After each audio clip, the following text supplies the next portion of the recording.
الحمد لله نحمده ونستعينه ونستغفره ونعوذ بالله من شرور أنفسنا ومن سيئات أعمالنا. من يهده الله فلا مضل له ومن يضلله فلا هادي له، ونشهد أن لا إله إلا الله وحده لا شريك له، ونشهد أن محمدا عبده ورسوله أرسله بالحق بشيرا ونذيرا وداعيا إلى الله بإذنه وسراجا منيرا. أما بعد فإن خير الحديث كتاب الله، وخير الهدي هدي محمد صلى الله عليه وسلم، وشر الأمور محدثاتها وكل محدثة بدعة وكل بدعة ضلالة وكل ضلالة في النار. أعوذ بالله من الشيطان الرجيم. إنا أنزلناه في ليلة مباركة إنا كنا منذرين فيها يفرق كل أمر حكيم. الآية. قال رسول الله صلى الله عليه وسلم: دب إليكم داء الأمم قبلكم الحسد والبغضاء هي الحالقة، لا أقول تحلق الشعر ولكن تحلق الدين، والذي نفسي بيده لا تدخلوا الجنة حتى تؤمنوا ولا تؤمنوا حتى تحابوا، أفلا أنبئكم بما يثبت ذاكم لكم أفشوا السلام بينكم. قال رسول الله صلى الله عليه وسلم: إن الله لا يطلع في ليلة النصف من شعبان فيغفر لجميع خلقه إلا لمشرك أو মুশাহিন। আলহামদুলিল্লাহ, সমস্ত প্রশংসা আল্লাহ সুবহানাহু ওয়া তাআলার দরবারে, যে মহান রব্বুল আলামিন আজকের পবিত্র জুমায় আমাদেরকে মসজিদে আসার বসার সুযোগ করে দিয়েছেন, তাই সেই মহান মনিবের দরবারে প্রাণ করে শুকরিয়া আদায় করি। সকলে বলি আলহামদুলিল্লাহ। শতকোটি দরুদ ও সালাম বর্ষিত হোক শেষ নবী জনাবে মুহাম্মদুর রাসূলুল্লাহ, সকলে বলি সাল্লাল্লাহু আলাইহি ওয়াসাল্লামের প্রতি। সম্মানিত উপস্থিতি, আজকে শাবান মাসের 3 তারিখ, রমজান মাসের আগের মাস। আগামী বৃহস্পতিবার বাংলাদেশের প্রচলিত যে রাতকে মানুষ সবচেয়ে বেশি গুরুত্ব দেয়, শবে বরাত, এই শবে বরাত আগামী বৃহস্পতিবার। তো আগামী বৃহস্পতিবারে ওই দিনকে উপলক্ষ করে, ওই দিনকে উদ্দেশ্য করে বাংলাদেশের এক শ্রেণীর মানুষ আছে, যারা এক শ্রেণীর আলেম আছে, এক শ্রেণীর মানুষ আছে, এক শ্রেণীর মুসল্লি আছে, যারা এই দিনকে উদ্দেশ্য করে কেউ কিছু কামাই করবে, ভালো মন্দ খাবারের আয়োজন করবে, সারা রাত জাগ্রত থাকবে। রাসূল সাল্লাল্লাহু আলাইহি ওয়াসাল্লামের যত বিরোধিতা করা যায় তা এই মধ্য শাবানের রাত্রিতে করবে। সম্মানিত উপস্থিতি, আল্লাহ নবী রাহমাতাল লিল আলামিন রমজানুল মুবারক মাসে 21, 23, 25, 27, 29 এই রজনীগুলোতে মানুষকে বলেছিল যে তোমরা রাত্রি যাপন করবে। আরেক হাদিসের মধ্যে পাওয়া যায় যে শেষের 10 দিনই তোমরা জাগ্রত থাকবে, প্রত্যেক রাত্রেই তোমরা সারা রাত জেগে ইবাদত করবে। তো আল্লাহর নবী রাহমাতাল লিল আলামিন রমজান মাসের কথা বললেন যে হয় শেষের পুরো 10 দিন তোমরা সারা রাত জেগে থেকে ইবাদত করবে, কোরআন তেলাওয়াত করবে, আর না হয় যদি না পারো তাহলে 21, 23, 25, 27, 29 এই রজনীগুলোতে অন্তত সারা রাত জেগে ইবাদত করবে। আমাদের মানুষের নীতি হচ্ছে রাসূল সাল্লাল্লাহু আলাইহি ওয়াসাল্লাম যে কাজগুলো করে গেছেন, করতে বলেছেন, আমরা মানুষেরা ওই কাজকে ছোট করে দিয়েছি, ওই কাজকে অপেক্ষা করি, মনে করি যে রাসূল সাল্লাল্লাহু আলাইহি ওয়াসাল্লাম দিনকে পরিপূর্ণ করে যায় নাই। নাউযুবিল্লাহ। এই কারণেই সমাজের ভিতরে এক শ্রেণীর আলেম আছে, এরা নতুন কিছু আবিষ্কার করে নতুন কিছু দেয় মানুষদেরকে, তারাই মনে হয় যে দিনকে পরিপূর্ণ করতেছে। কিন্তু আল্লাহ নবী রাহমাতাল লিল আলামিন বিদায় হজ্জের ভাষণে বলেই দিয়েছিলেন যে আমি তোমাদের দিনকে পরিপূর্ণ করে গেলাম এবং তোমাদের কাছে আল্লাহর পক্ষ থেকে আমাকে যে দায়িত্ব দেওয়া হয়েছিল নবুয়তের দায়িত্ব, সেই নবুয়তের দায়িত্ব তোমাদের কাছে পৌঁছে দিয়ে গেলাম, সেই দায়িত্ব আমি পালন করে গেলাম। আল্লাহর নবী বলেছেন এবং বলেছেন এই দিনের ভিতরে কেউ বিন্দু পরিমাণ ঢুকাতেও পারবে না এবং এই দিন থেকে বিন্দু পরিমাণও পরিত্যাগ করতে পারবে না। কিন্তু এখনকার মানুষেরা তা না করে কিছু বাড়িয়ে নিয়েছে এবং কিছু সুন্নতকে কবর দিয়ে দিয়েছে। সম্মানিত উপস্থিতি, শবে বরাত এই রাত্রির কথা আল্লাহর নবী রাহমাতাল লিল আলামিনের হাদিসের কোন হাদিসের ভিতরেই নাই। এই রজব মাসের 15 শাবান, মধ্য শাবানের কথা উল্লেখ আছে, কিন্তু শবে বরাত, এই শবে বরাত নামে কোন কথা হাদিসের ভিতরে উল্লেখ নেই। তো আমরা মানুষেরা শবে বরাত দিয়ে দিলাম এবং নতুন কিছু আমল এই শবে বরাতের মধ্যে তৈরি করলাম। তো এই বিষয়ে আজকের খুতবা যে রাসূল সাল্লাল্লাহু আলাইহি ওয়াসাল্লাম এই রজব মাসে করতে কি বলেছেন আর আমরা করছি কি। সম্মানিত উপস্থিতি, শাবান মাস হলো একটি মুবারক পূর্ণ মাস, একটা সম্মানিত একটি মাস।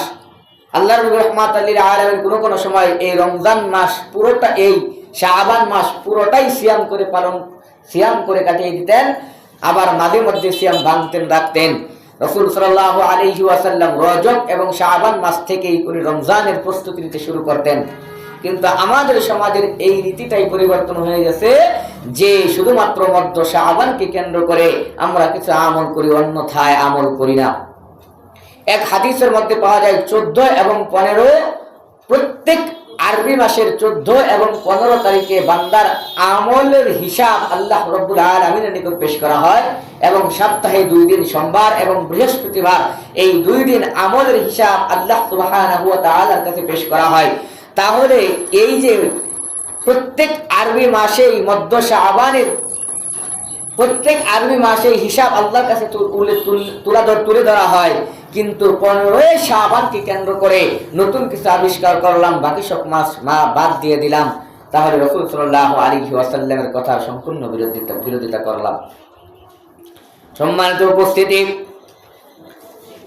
রাসূল সাল্লাল্লাহু আলাইহি ওয়াসাল্লামের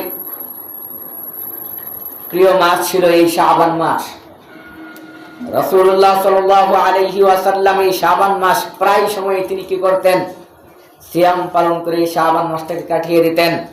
এই বিষয়ে রাসূল সাল্লাল্লাহু আলাইহি ওয়াসাল্লামকে যখন জিজ্ঞেস করা হলো, তখন রাসূলুল্লাহ সাল্লাল্লাহু আলাইহি ওয়াসাল্লামকে বলা হলো, জিজ্ঞেস করা হলো, রাসূল সাল্লাল্লাহু আলাইহি ওয়াসাল্লাম উত্তর দিলেন, ওয়া হুয়া শা'রুন তুরফাউ ফীহি আল-আ'মালু ইলা রাব্বিল আলামিন ফাউহিব্বু আন ইউরফা'a আমালি ওয়া আনা সাইমুন।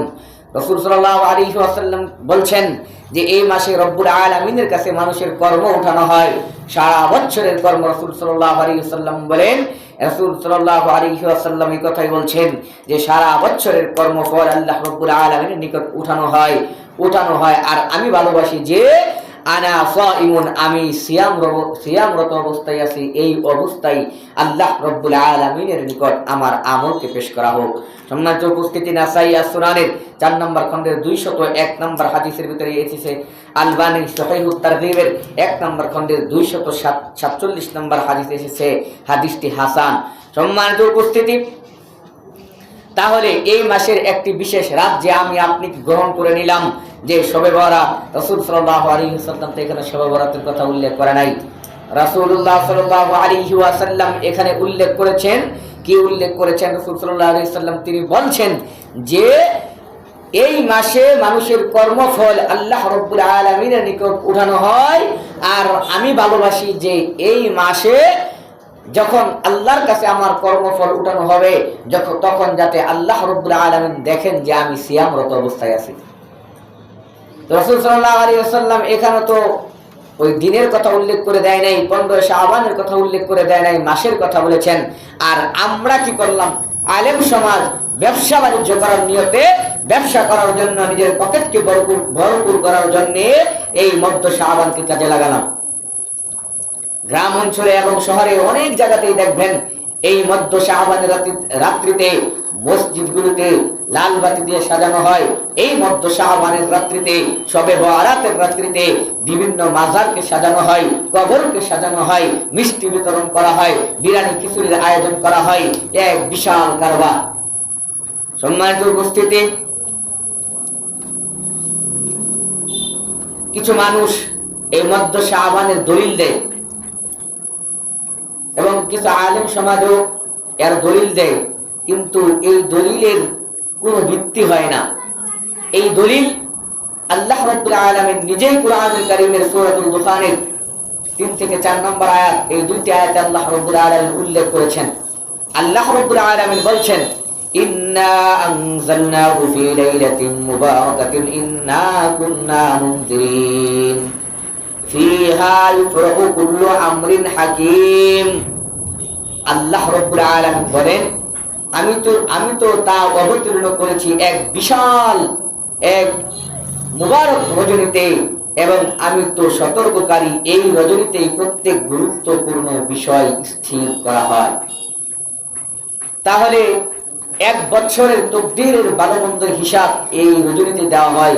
এখন এই রজনীটা কবে?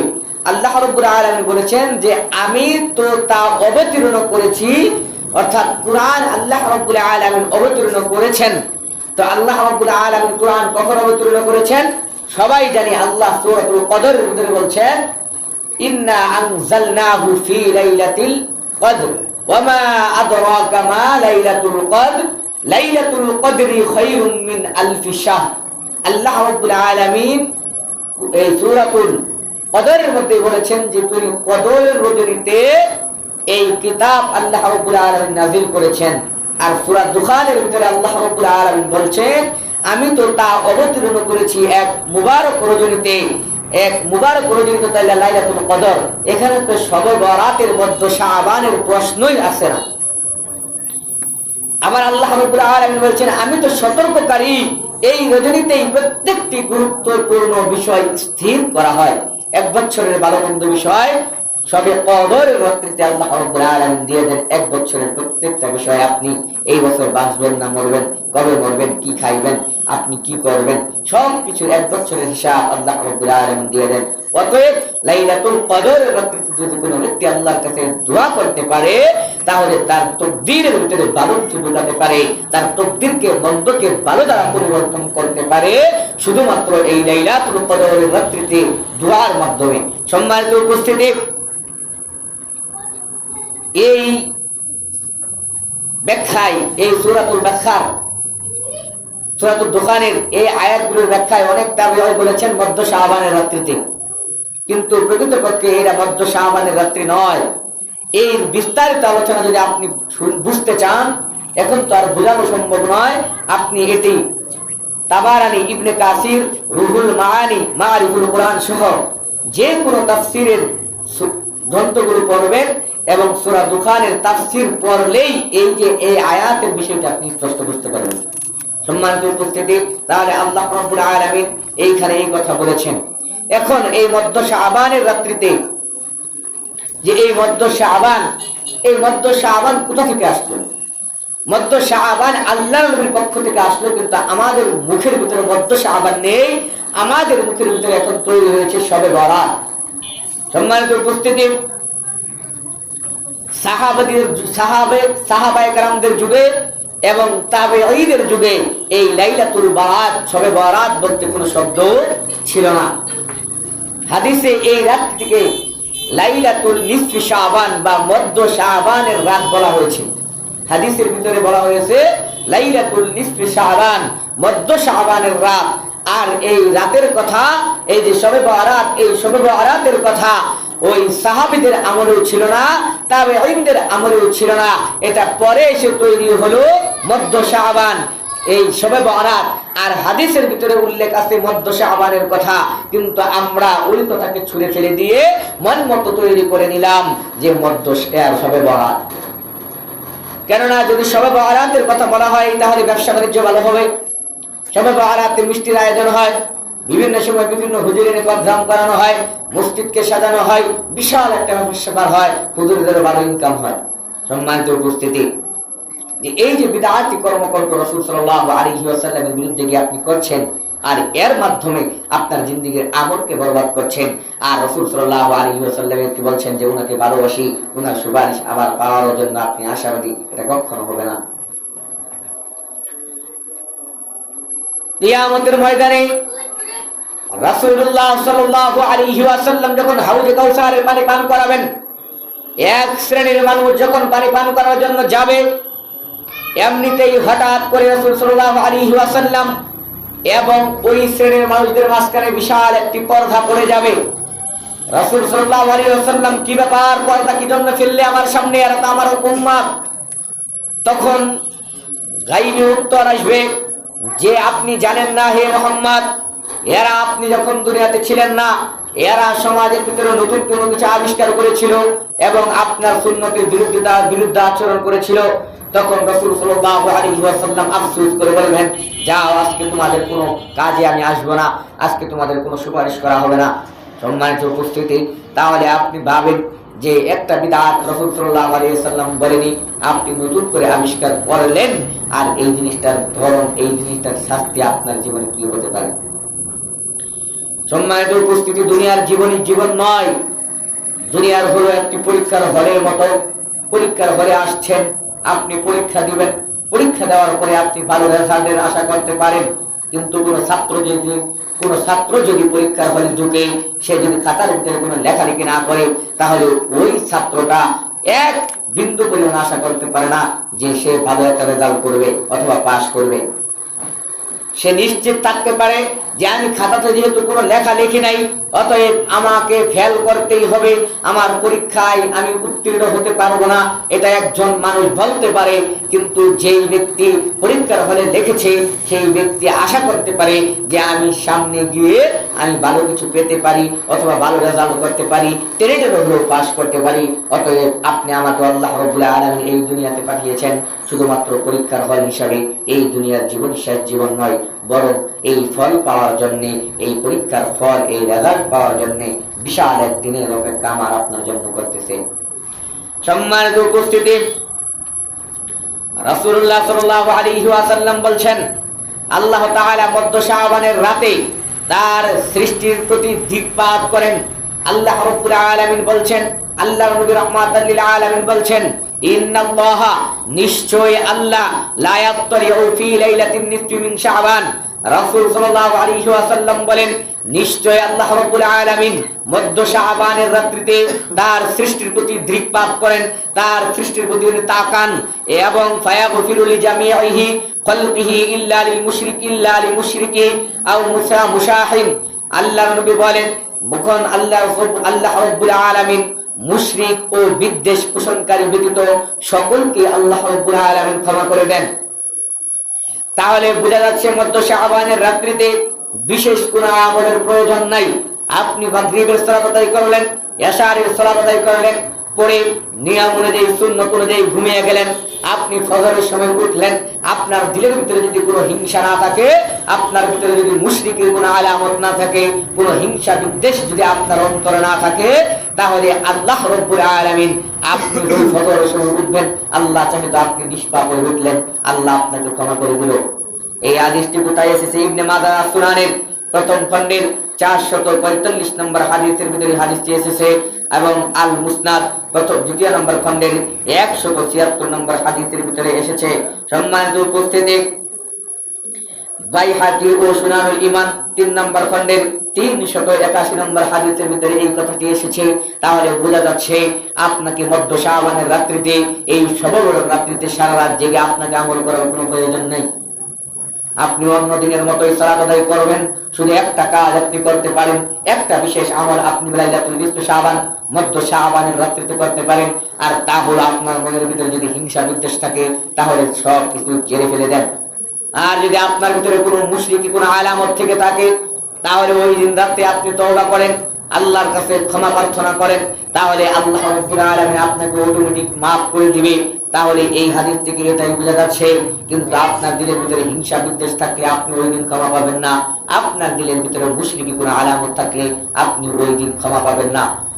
সম্মানিত উপস্থিতি, আমার আপনার সমাজের ভিতরে তাকিয়ে দেখেন, ভাইয়ের দিকে তাকাবেন তো ভাই হিংসা করে, বোনের দিকে তাকাবেন তো বোন হিংসা করে, বাবা সন্তান এক সন্তানের প্রতি বেশি হিংসা করে, আরেক সন্তানকে ভালোবাসে, চাচা চাচার সাথে হিংসা করে, পাড়া প্রতিবেশী প্রতিবেশীর সাথে হিংসা করে।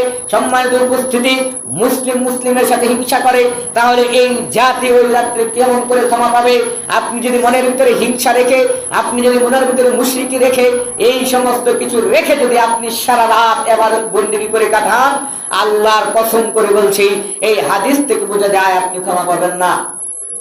আর যদি আপনার দিলের ভিতরে কোনো হিংসা না থাকে, আপনার দিলের ভিতরে যদি মুশরিকি কোনো আলামত না থাকে, আপনার দিলের ভিতরে যদি কুফরি না থাকে, তাহলে ওই দিন আপনি ইবাদত বন্দেগী না করেও, আপনি সারা রাত ঘুমিয়ে গিয়েও আল্লাহ রাব্বুল আলামিনের দয়া পেয়ে আপনি ক্ষমা পেয়ে যাবেন। ফজরের সালাত আদায় করবেন, নিষ্পাপ হয়ে সালাত আদায় করবেন। সম্মানিত উপস্থিতি, তাহলে এই দিনের বিশেষ কোনো আমল নেই, বরং এই মাসটাই আমলের মাস। রমজান মাসের প্রস্তুতি রাসূলুল্লাহ সাল্লাল্লাহু আলাইহি ওয়াসাল্লামের হাদিস থেকে পাওয়া যায়। রাসূলুল্লাহ সাল্লাল্লাহু আলাইহি ওয়াসাল্লাম কোমরের মধ্যে গামছা বেঁধে নিতেন। এই মাসগুলোতে তিনি ইবাদত বন্দেগীর জন্য ব্যস্ত হয়ে যেতেন। এই মাসগুলোতেই আল্লাহর নবী রাহমাতাল লিল আলামিনের ইবাদতের গতি আরো বাড়িয়ে দিতেন। তাহলে আমার আপনার ইবাদতের গতি কতটুকু পরিমাণ বাড়লো? আমরা বাঙালি জাতি বড় খারাপ জাতি। এই জাতিকে আল্লাহ রাব্বুল আলামিন ধ্বংস করে দেয় না, শুধুমাত্র আল্লাহ রাব্বুল আলামিন আল্লাহর নবী রাহমাতাল লিল আলামিনের দোয়ার বরকতে।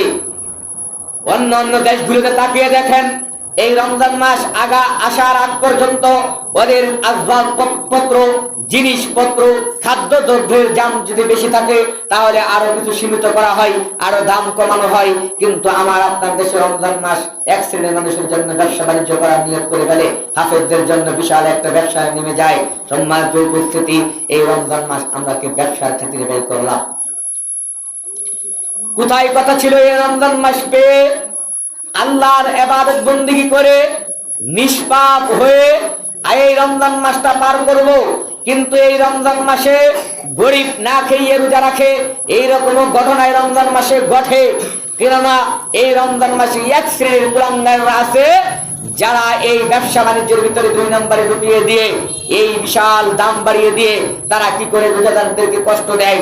আর এরা মনে করতেছে এদের ব্যবসায় খুব উন্নত হচ্ছে, এর বিনিময়ে ওরা আবার রমজানের শেষের দিন কিছু সাদগাও করে, কিছু দানও করে।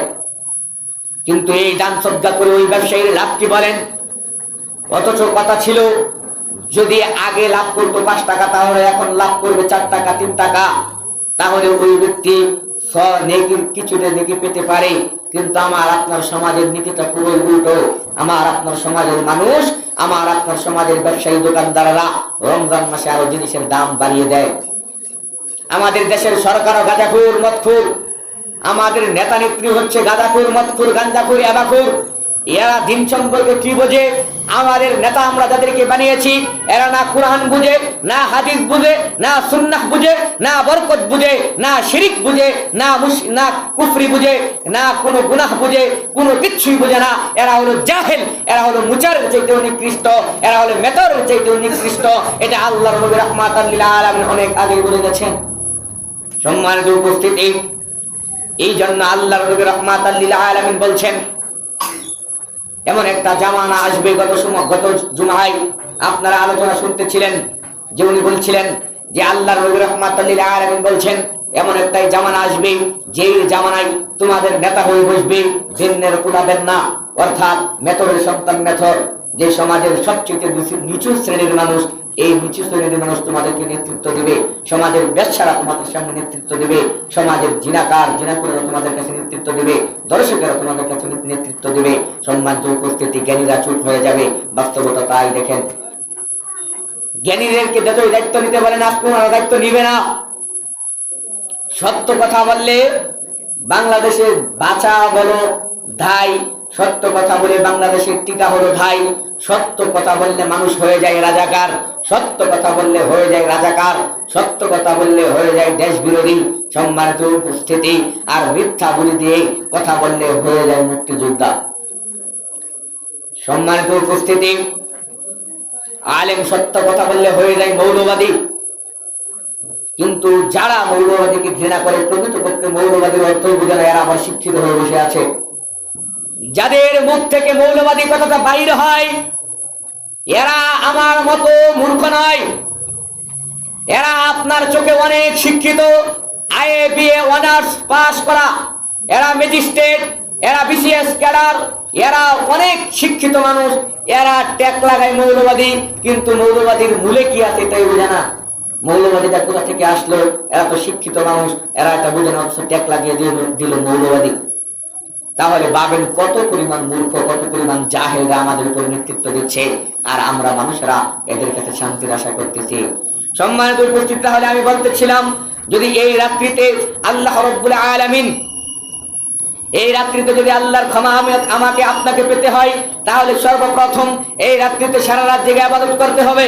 এই রাত্রিতে বিশাল খানাদানার আয়োজন করতে হবে, বিরিয়ানির আয়োজন করতে হবে, সারা রাত জাগতে হবে, কবরস্থান পরিষ্কার করে লাল বাতি জ্বালাতে হবে, মসজিদগুলো সাজাতে হবে, নাই কি বলেন? সম্মানিত উপস্থিতি, এইসব করলে কি ক্ষমা পাবেন? তাহলে এই রাতে আরো ডাবল গুনাহগার হলেন। এই রাতে যদি আপনি ক্ষমা পেতে চান, তাহলে আপনাকে লাল বাতি জ্বালানো যাবে না, মসজিদ সাজানো যাবে না, ব্যক্তিগতভাবে সারা রাত করে ইবাদত করেন, সারা জীবনে কোনোদিন, বৎসরে কোনোদিন আপনি রাত্রি জেগে ইবাদত করেন নাই, কিন্তু এই রাত্রিতে যদি এই রাতকে উদ্দেশ্য করে রাত্রিতে করে ইবাদত করেন, তাহলে আল্লাহর কসম আপনি বিদআত করলেন। আপনাকে আল্লাহর কাঠ ধরায় দাঁড়াতে হবে। রাসূল সাল্লাল্লাহু আলাইহি ওয়াসাল্লামের বিরুদ্ধে আচরণ আপনি করলেন। আপনি এই রাত্রিতে দুইটা জিনিস করতে পারেন। এক, আপনাকে হিংসা বিদ্বেষ মুক্ত ঈমান নিয়ে, মনকে ঝকঝকা পরিষ্কার নিয়ে ঘুমাতে হবে। নাম্বার 2, যদি মুশরিকি কোনো আলামত আপনার মধ্যে থাকে, শিরকি যদি কোনো আমল আপনার আমার মধ্যে থাকে, তাহলে এই রাত্রিতে আল্লাহর ক্ষমা পাওয়ার জন্য এই রাত্রিতে তওবা করে ঘুমাতে হবে। এছাড়া ব্যক্তিগতভাবে নির্দিষ্টভাবে এই রাতের বিশেষ কোনো আমল নাই। সম্মানিত উপস্থিতি, আমি আপনাকে কি দিয়ে বুঝাই? এই শ্রেণীর মানুষদেরকে বোঝানো বড় কঠিন, এই শ্রেণীর মানুষদেরকে বোঝানো বড় কঠিন। যারা দিন বুঝে না, ধর্ম বুঝে না, এই জাতিকে বোঝানো বড় কঠিন। সম্মানিত উপস্থিতি, আপনি আমাকে ভালোবাসেন তো আপনি আমাকে পছন্দ করেন, আপনি অন্যজনকে ঘৃণা করেন তো তাকে গালি দেন। এই হলো আমাদের সমাজের নীতি। একদল তো ভালো, নিজেকে সবসময় ভালো মনে করে, অন্য দলকে গালি দেয়। ওই দল নিজেকে ভালো মনে করে, সেও অন্য দলকে গালি দেয়। বলেন এই জাতির দ্বারা আমার আপনার কি উপকার হতে পারে? অতএব আমাকে আপনাকে আল্লাহ এবং রাসূল সাল্লাল্লাহু আলাইহি ওয়াসাল্লাম কি বলেছেন তার দিকে লক্ষ্য রেখে আমাকে আপনাকে সামনে এগোতে হবে। সম্মানিত উপস্থিতি, আমরা কিছুদিন আগেও শিরকের ভয়াবহ সম্পর্কে আলোচনা করতেছিলাম। শিরকের ভয়াবহতা সম্পর্কে আমরা জানি। অতএব শিরকি কোনো কাজ কর্ম যদি আমি আপনি ইতিপূর্বে করে থাকি, তাহলে আল্লাহর কাছে তওবা করে নিতে হবে। তাহলে এই মধ্য শাবানের রাত্রিতে আল্লাহর দয়া, আল্লাহর ক্ষমা আমি আপনি পেতে পারি। আর আরেকটি ভয়ঙ্কর পাপ হচ্ছে হিংসা। এই হিংসা হলো মহাপাপ, এই হিংসা বিদ্বেষ হলো মহাপাপ।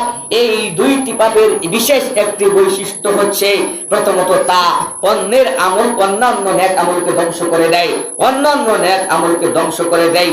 হাদিসের ভিতরে এসেছে, আগুন যেরকম খড়কুটাকে জ্বালিয়ে শেষ করে দেয়, ছাই করে দেয়, অস্তিত্বহীন করে দেয়, ঠিক তেমনি হিংসাও মানুষের নেক আমলকে পুড়িয়ে ছাই করে ফেলে।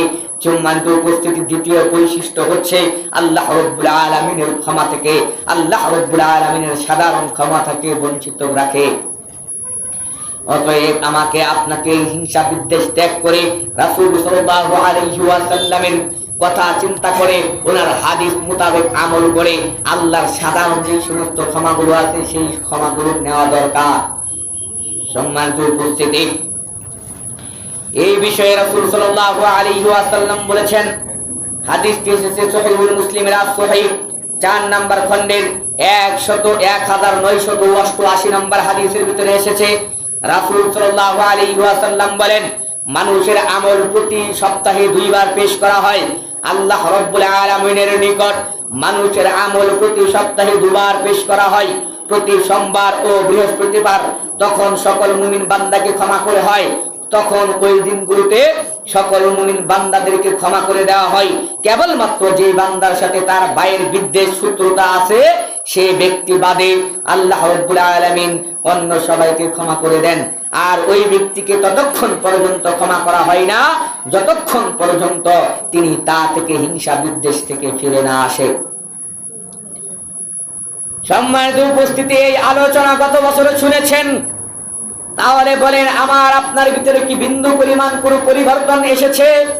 আমি আপনি কি হিংসা বিদ্বেষ ছাড়া এক কদম সামনে এগোতে পেরেছি কিনা? আমি আপনি একবার চিন্তা করলে বুঝতে পারবো। সম্মানিত উপস্থিতি, রাসূলুল্লাহ সাল্লাল্লাহু আলাইহি ওয়াসাল্লামের হাদিস থেকে বোঝা যায়, মানুষের পিছনে জন্ম থেকে মৃত্যু পর্যন্ত 2 জন ফেরেশতাকে লাগিয়ে দেওয়া হয়েছে। একজন ফেরেশতা হলো বারো ফেরেশতা, উনি হলেন ফেরেশতা আল্লাহর পক্ষ থেকে। আর আরেকজন ফেরেশতার কথা উল্লেখ করা হলো, উনি হলো ইবলিস, শয়তান। জন্মের পর থেকে রাসূল সাল্লাল্লাহু আলাইহি ওয়াসাল্লাম বলেন, পৃথিবীতে যখনই কোনো সন্তান ভূমিষ্ঠ হয়, পৃথিবীতে যখন কোন সন্তান ভূমিষ্ঠ হয়, ভূমিষ্ঠ হওয়ার সাথে সাথে ওকে 2 জনে স্পর্শ করে। এক হলো ওই রহমতের বারো ফেরেশতা স্পর্শ করে, আরেক হলো ইবলিস, শয়তান স্পর্শ করে। রাসূল সাল্লাল্লাহু আলাইহি ওয়াসাল্লাম বলছেন, ও মারইয়াম ও ঈসা, আল্লাহর নবী বলেন, স্বয়ং আমাকেও শয়তান ভূমিষ্ঠের সময় স্পর্শ করেছে, শুধুমাত্র হযরত মারইয়াম আলাইহিস সালাম এবং ঈসা আলাইহিস সালাম ব্যতীত। তাহলে বোঝা যাচ্ছে এই পৃথিবীর নবী রাসূল এই শয়তানের হাত থেকে ছাড়া পায় নাই। এই জন্মের সময়, জন্মের পর প্রথম খোঁচাটা এই শয়তানই মারে। এই জন্যই সন্তান দেখবেন জন্মের পরে দুনিয়াতে এসে ক্রন্দন করে। তাহলে আমি আপনাকে বোঝাতে চাচ্ছিলাম যে আল্লাহ নবী রাহমাতাল লিল আলামিন বলছেন, তোমার মনে হিংসা আসবে, এটাই স্বাভাবিক। তুমি বিদ্বেষ করবে, এটাই স্বাভাবিক। কুফরি করতে মন চাবে, এটাই স্বাভাবিক। কিন্তু রাসূল সাল্লাল্লাহু আলাইহি ওয়াসাল্লাম বলছেন, এর মানে এই নয় যে এটা বিশাল অপরাধ। হিংসা আসলে এটা বিশাল অপরাধ নয়। আল্লাহর নবী বলেন, হিংসা আসবেই, এসে যাওয়াটাই অপরাধ নয়। আমার আপনার মনে হিংসা আসবেই, আসলো যে এটাই অপরাধ নয়। অপরাধ কোনটা? যখন আমি আপনি তওবা না করলাম, বরং আমি আপনি অপরাধ কোনটা? বরং এই হিংসাটাকে পুষে পুষে লালন পালন করলাম, বড় করলাম, এটাই হলো অপরাধ। কিন্তু হিংসা আসার সাথে সাথেই আল্লাহ রাব্বুল আলামিনের কাছে তওবা করা, আল্লাহ রাব্বুল আলামিনের কাছে তওবা করা। আমার কথা আপনার ভালো নাই লাগতে পারে, তাই বলে আপনি হিংসা করলেন। আপনার মনে হিংসা আসতেই পারে, যেহেতু শয়তান চিরসূত্র আমার আপনার সাথে লেগে আছে। অতএব যখন আমার আপনার কাছে লেগে আছে শয়তান, হিংসা আসলো, এই হিংসাকে যখন লালন পালন করে বিশাল বড় করলাম, তখনই আমি আপনি সবচেয়ে বড় অপরাধী। কিন্তু আল্লাহর কাছে তওবা করলাম, আমাকে এই লোকটাকে পছন্দ হয় না, তারপর ওই লোকটার সাথে ভালো আচরণ আমাকে করতে হবে, এই লোকটার সাথে সালাম আমাকে দিতেই হবে, যাতে বোঝাতে হবে যে যতই হিংসা শয়তানে করাতে চাক, কিন্তু আমি হিংসা করব না, আমি শয়তানের মুখে করব না। সম্মানিত উপস্থিতি, যখন কোনো ব্যক্তির নামে আপনার কাছে হিংসা আসবে, কোনো ব্যক্তির বিষয়ে আপনার দিলের ভিতরে হিংসা আসবে, তার ভিতরে যখন বিদ্বেষ আসবে, তখন ওই ব্যক্তির নাম ধরে ধরে আল্লাহর নিকট দোয়া করবেন, তাহলে হিংসা কমে যাবে। আল্লাহর কাছে বলবেন, হে রব্বুল আলামিন, আমার হক আমি পাইনি, ও রব্বুল আলামিন কিন্তু ওনার হক আপনি ওনাকে পাইয়ে দিন। আপনি এরকম ভাবে দোয়া করবেন। কিন্তু বড় দুঃখের বিষয়, আমার 1 টাকা ক্ষতি করলো, তা আমি চিন্তা করি ওনার 10 টাকা কিভাবে ক্ষতি করা যায়, আমার 10 টাকা ক্ষতি করলো, ওনার 20 টাকা কিভাবে ক্ষতি করা যায়। আমি আপনি এই চিন্তায় সবসময় বিভোর হয়ে আছি, আর আশা করতেছি আল্লাহ আমাদেরকে ক্ষমা করে দিবেন। কখনো নয়।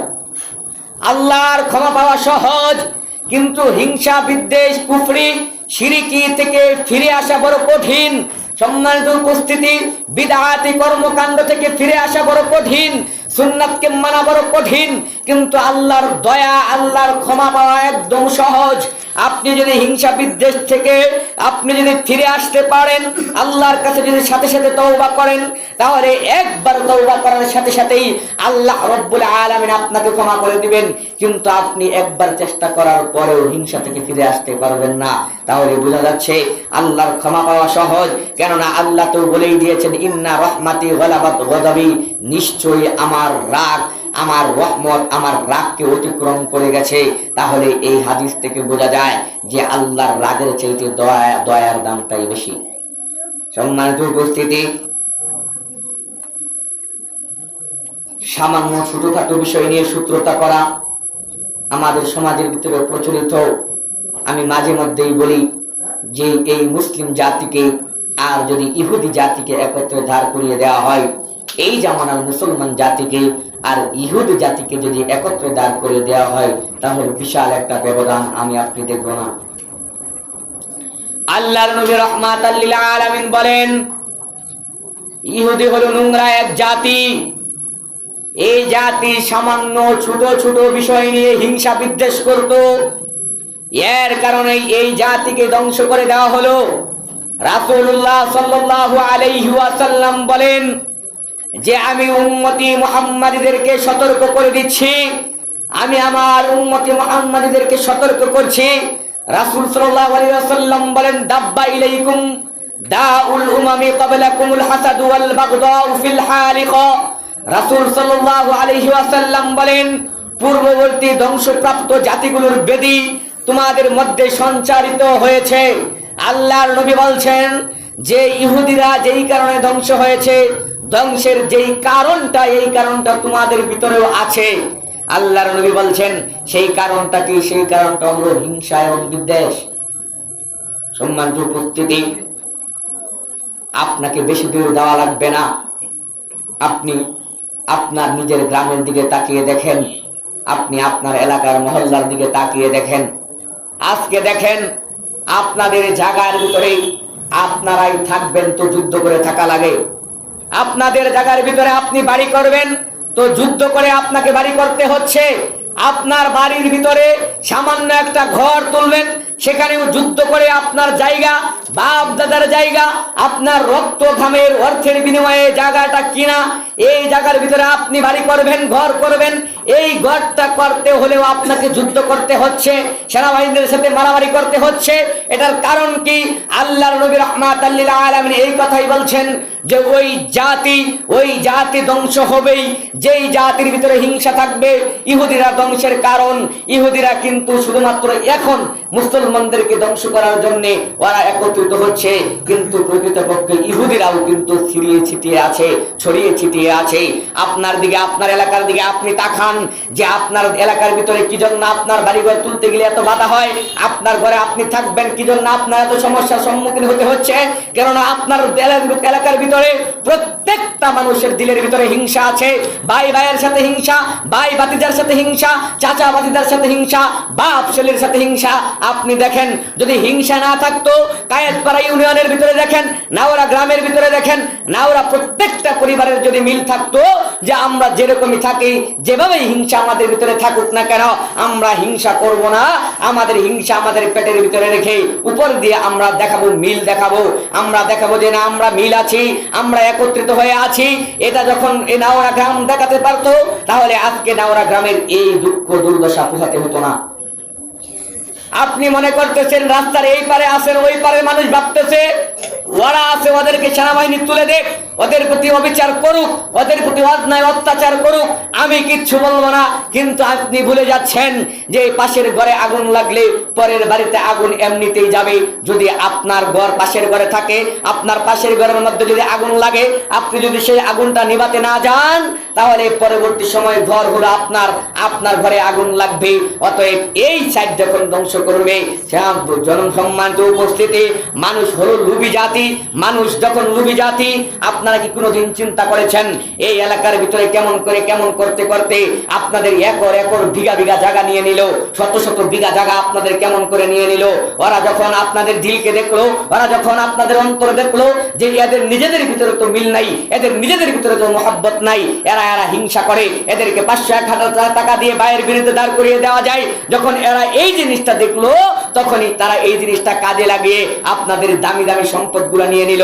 সম্মানিত উপস্থিতি, এর নামই হলো হিংসা, এর নামই হলো বিদ্বেষ। সম্মানিত উপস্থিতি, আপনি নিজের কথা চিন্তা করেন। আপনারা 3 ভাই বাপের সম্পত্তিতে থাকতেন, বাড়ি ভিটার মধ্যে থাকতেন। এখন এক ভাই কোথায় আছে, এক চাচা কোথায় আছে, কোনো খবর নাই, কোনো হুদিস নাই। সম্মানিত উপস্থিতি, এর নামই হলো হিংসা, এর নামই হলো হিংসা বিদ্বেষ। আল্লাহর নবী এই কথাই এইভাবেই বলছেন যে হিংসা বিদ্বেষ হলো এই, যেরকম আগুন খড়কুটাকে, শুকনা খড়কুটাকে জ্বালিয়ে দেয়, হিংসা মানুষদেরকে এভাবে জ্বালিয়ে দিবে। সম্মানিত উপস্থিতি, আল্লাহর নবী এই কথাই বলছেন যে আমি উম্মতে মুহাম্মাদীদেরকে সতর্ক করে যাচ্ছি, পূর্ববর্তী উম্মতরা ধ্বংস হওয়ার একমাত্র কারণ হলো হিংসা এবং বিদ্বেষ। তোমরা যদি হিংসা বিদ্বেষ থেকে বেঁচে থাকতে পারো, তাহলে তোমাদেরকে কেউ বিন্দু পরিমাণ ক্ষতি করতে পারবে না।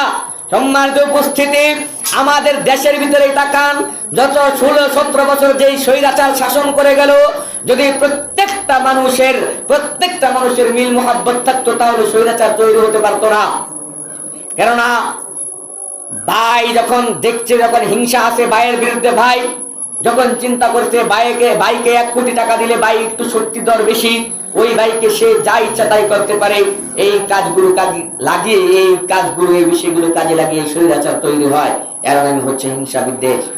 সম্মানিত উপস্থিতি, আল্লাহর নবী রাহমাতাল লিল আলামিন, আল্লাহর নবী বলেন এই বিদ্বেষ শুধুমাত্র তোমাদেরকে ধ্বংস করবে এমনটা নয়, এই বিদ্বেষ মুন্ডন করে দেয়। আল্লাহর নবী বলেন, আমি বলছি না যে মাথা মুন্ডন করে দেয়। আল্লাহর নবী বলছেন, আমি বলছি না যে মাথা চুল মুন্ডন করে দেয়। আল্লাহর নবী বলছেন এই বিদ্বেষ দিনকে মুন্ডন করে দেয়, দিনকে ডেকে দেয়, দিনকে ধ্বংস করে ফেলে। সম্মানিত উপস্থিতি, আল্লাহর নবী রাহমাতাল লিল আলামিন তার উপর বলেন, আমার প্রাণ যার হাতে সার শপথ করে বলছি, মুমিন না হলে তোমরা জান্নাতে প্রবেশ করতে পারবে না, আর একে অপরকে ভালো না বাসলেও তোমরা মুমিন হতে পারবে না। সম্মানিত উপস্থিতি, কথাটা বুঝেন।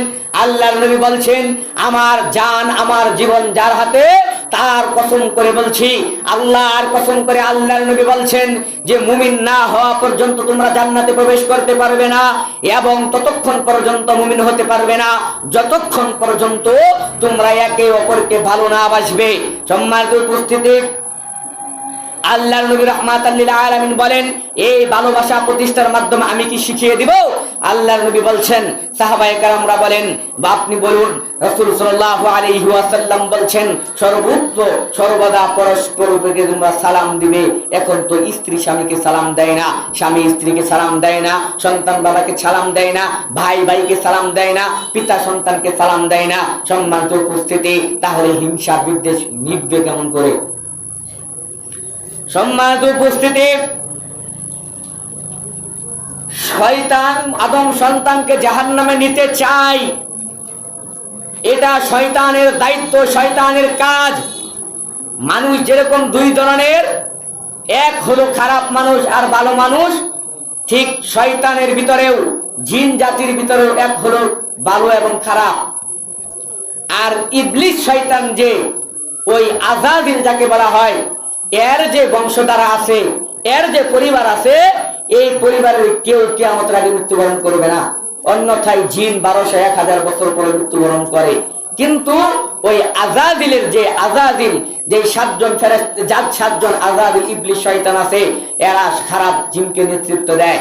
সম্মানিত উপস্থিতি, অতএব আমি আপনাকে বলছিলাম, শয়তান আদম সন্তানকে জাহান্নামে নিতে চাই, এটাই তো শয়তানের কাজ। সম্মানিত উপস্থিতি, জাহান্নামে নেওয়ার শয়তানের যে কয়েকটি বড় বড় হাতিয়ার, তার ভিতরে একটি হলো কুফরি, আরেকটি হলো মদ, ব্যভিচার। এই সমস্ত কাজগুলোর মাধ্যমে শয়তান মানুষদেরকে আকৃষ্ট করতে চায়। আচ্ছা, এখন বলেন কুফরি কি? আমি যদি আপনাকে বলি, আমাদের দেশের ভিতরে বর্তমানে যে গণতন্ত্র চলছে, এটা হলো কুফরি। এখন আপনি বলবেন কেমন করে কুফরি? আপনি যুক্তিবিদ্যা দিয়ে আপনি এটাকে জায়েজ করতে চাইবেন, কিন্তু আল্লাহর কোরআন বলছে, রাসূলুল্লাহ সাল্লাল্লাহু আলাইহি ওয়াসাল্লামের হাদিস বলছে না, এটা কুফরি। তুমি দিনকে যতই রাত বলো, আল্লাহ বলছেন রাত। তুমি দিনকে যতই রাত বলো, আল্লাহ বলছেন দিন। তো দিনই দুনিয়ার সমস্ত মানুষ মিলেও যদি বলে রাত, তারপর এটা রাত নয়। বর্তমান গণতন্ত্র কি জন্য কুফরি আমি আপনাকে বলছি। গণতন্ত্রের বিরুদ্ধে আমি নয়, আল্লাহর নবী রাহমাতাল লিল আলামিন বলছেন কুফরির সংজ্ঞা কি?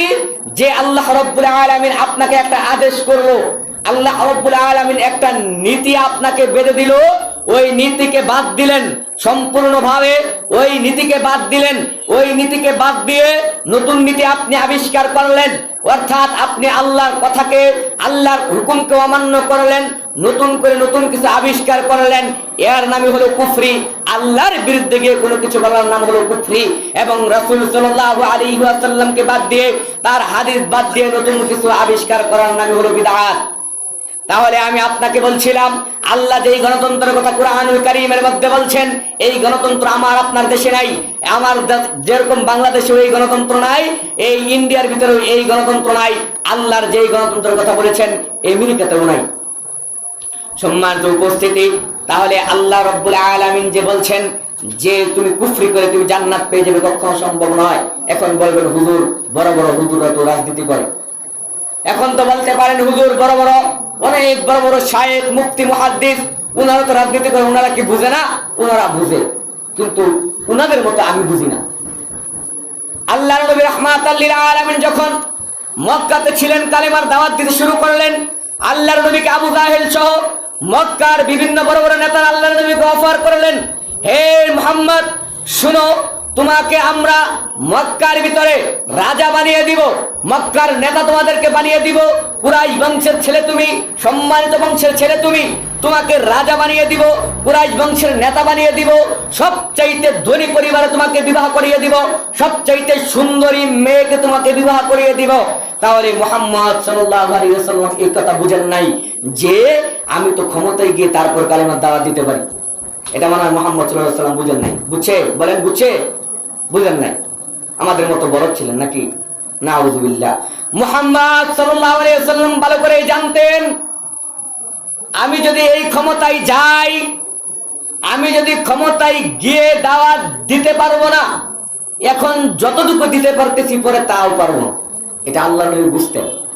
আর আপনি সংসদে গিয়ে কোরআন নাযিল করে কোরআনের আইন দিয়ে, কোরআনের হুকুম দিয়া দেশ চালাবেন, এত সোজা? তাও কুফরি গণতন্ত্র। কুফরি গণতন্ত্রকে আপনি কন্ট্রোল করতে পারবেন? 104 বছর থেকে খেয়ে গেল, হাজার হাজার মানুষ মারলো, হাজার হাজার পরিবারকে ধ্বংস করলো, কত আন্দোলনিত করলেন, কোনো ফায়দা হয়েছে? এর নাম হলো কুফরি গণতন্ত্র। আর এই কুফরি গণতন্ত্র আপনার কথা যে মানবে, আপনি ধরেন ক্ষমতায় গেলেন, কোরআন হাদিস চালু করলেন, কয়েকটা নীতি আপনি চালু করলেন, সবাই তো আর আমার মতো আপনার মতো মুসল্লি না, সবাই তো আর নামাজি না, সবার তো আর এটা ভালো লাগে না, সবার তো আর এমনটা নয়। তাহলে রাসূল সাল্লাল্লাহু আলাইহি ওয়াসাল্লামের আইন কেমন করে বাস্তবায়ন করবেন? আমার বুঝে আসে না। অত তেরা বলতেছে সংসদে গিয়ে আল্লাহর আইন বাস্তবায়িত করবে। সম্মানিত উপস্থিতি, আমি আপনাকে কি যে বুঝাই, কি দিয়ে বুঝায়? এই যুগের মুসলমান, এই যুগের মুসলমান যে কেমন আল্লাহর রহমতে টিকে আছে, এটা আল্লাহই ভালো জানে। এই যুগের মানুষ যে কি জন্য আল্লাহর রহমতে বেঁচে আছে, এটা আল্লাহই ভালো জানে, আমরা কল্পনাও করতে পারি না। এই জাতিকে তো আসমান থেকে বড় বড় পাথর এসে ধ্বংস করে দেওয়ার কথা, কিন্তু মুহাম্মদ সাল্লাল্লাহু আলাইহি সাল্লামের দোয়ার বরকতে এখন আমি আপনি টিকে আছি। আপনি মানুষদেরকে ভুল বোঝাচ্ছেন, আপনি মানুষদেরকে বড় পেয়ে নিচ্ছেন। মানুষ কেননা 500 টাকায় বিক্রি হয়ে যায়, বিদায় মানুষকে যা ইচ্ছা তাই বোঝাতে পারেন, কিন্তু রাসূল সাল্লাল্লাহু আলাইহি ওয়াসাল্লাম হাদিস এমনটা নয়। আমি আপনাকে এই কথাই বলছিলাম কুফরি বোঝাতে গিয়ে, যে আল্লাহ শয়তানে যে কয়েকটা জিনিস ব্যবহার করে তার ভিতরে একটা হলো কুফরি ব্যবহার করে। কুফরির ভিতরে শয়তান আপনাকে দেখায় যে এর ভিতরে শান্তি আছে, কিন্তু আল্লাহর কসম করে বলছে কুফরির ভিতরে বিন্দু পরিমাণ কোনো শান্তি নাই। আপনি যখন এই আব্রাহাম লিঙ্কনের কুফরি বাদ দিবেন, আপনার এলাকায় আপনি জানেন কোন লোকটা ভালো, আপনি জানেন না আপনার এলাকায় কোন লোকটা ভালো, কিন্তু আপনার ক্ষমতায় যাওয়ার জন্য ওই লোকটাকে খারাপ আপনাকে বলতে হবে। আপনি এই কুফরি দিয়ে, এই দিন, এই কুফরি দিয়ে, এই গণতন্ত্র দিয়ে আল্লাহর কসম আপনি এই গণতন্ত্র দিয়ে কোরআনের হুকুম আইন বাস্তবায়িত করতে পারবেন না। সম্মানিত উপস্থিতি, আপনি ভাবেন নির্বাচিত কোন সরকার নয়, জনসাধারণ মানুষের সরকার, সম্মতিক্রমে সরকার হয়েছে, কোন ভোটের মাধ্যমে নাই।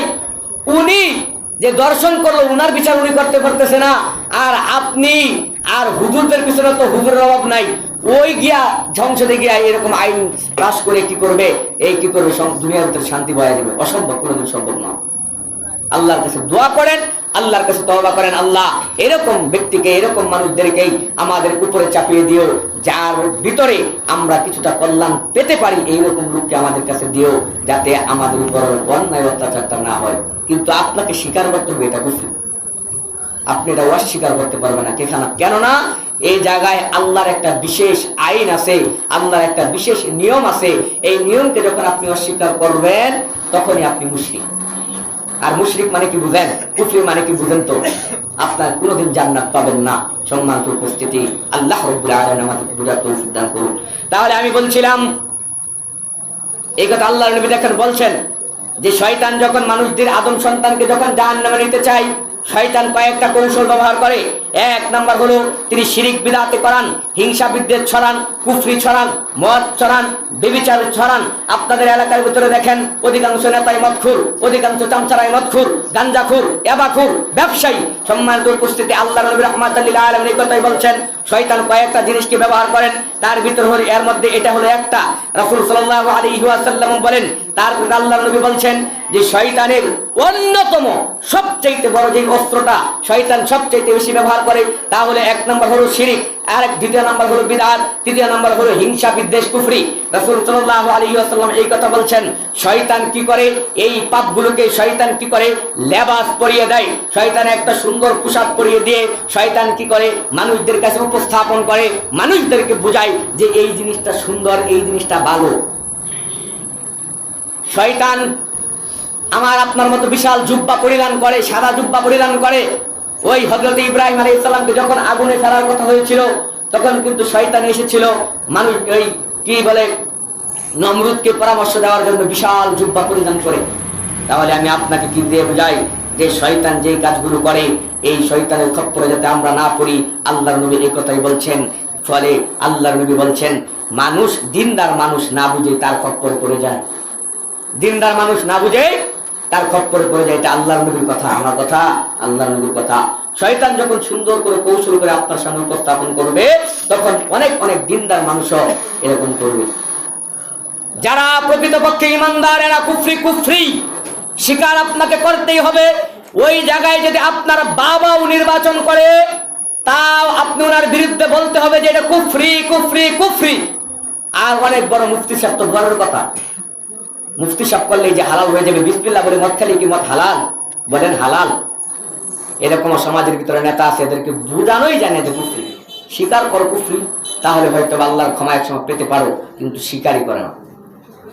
সম্মানিত উপস্থিতি, তাহলে আল্লাহ রাব্বুল আলামিনের ক্ষমা পেতে হলে, দয়া পেতে হলে কি করতে হবে?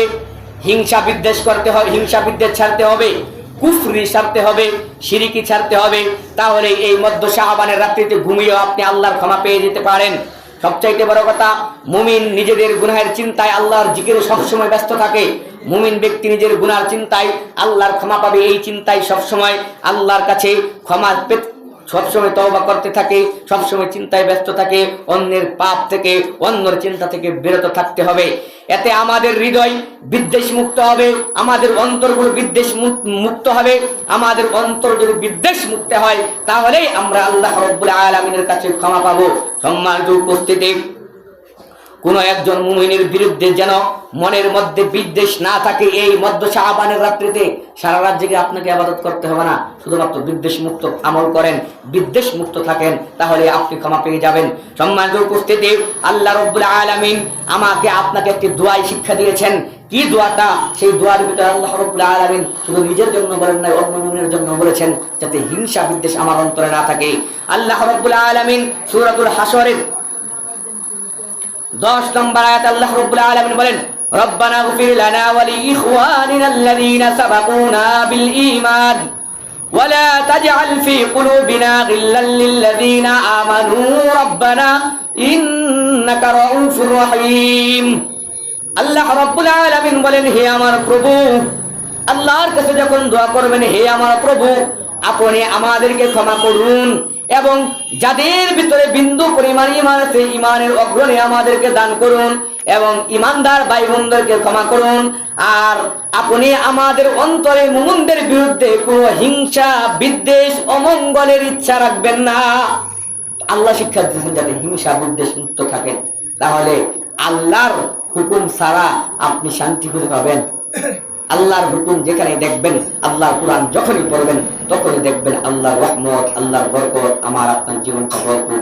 গত জুমায় ওই শায়েখে বলতেছিল না যে কোরআন যে বরকতময় কোরআন, এটা কখন বুঝবেন? যখন নিয়মিত কোরআন তেলাওয়াত করবেন। আল্লাহ রাব্বুল আলামিন আমাদেরকে এই মধ্য শাবানকে অপেক্ষা করে, মধ্য শাবানকে উদ্দেশ্য করে যেই সমস্ত বিদআতি কর্মকাণ্ডগুলো হবে, এই সমস্ত বিদআতি কর্মকাণ্ড থেকে আল্লাহ রাব্বুল আলামিন আমাদেরকে হেফাজত করুন। সকলে বলি আল্লাহুম্মা আমিন।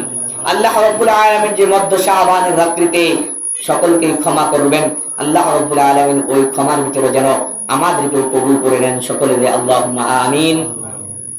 ওয়া আখিরু দাওয়ানা আনিল হামদুলিল্লাহি রাব্বিল আলামিন।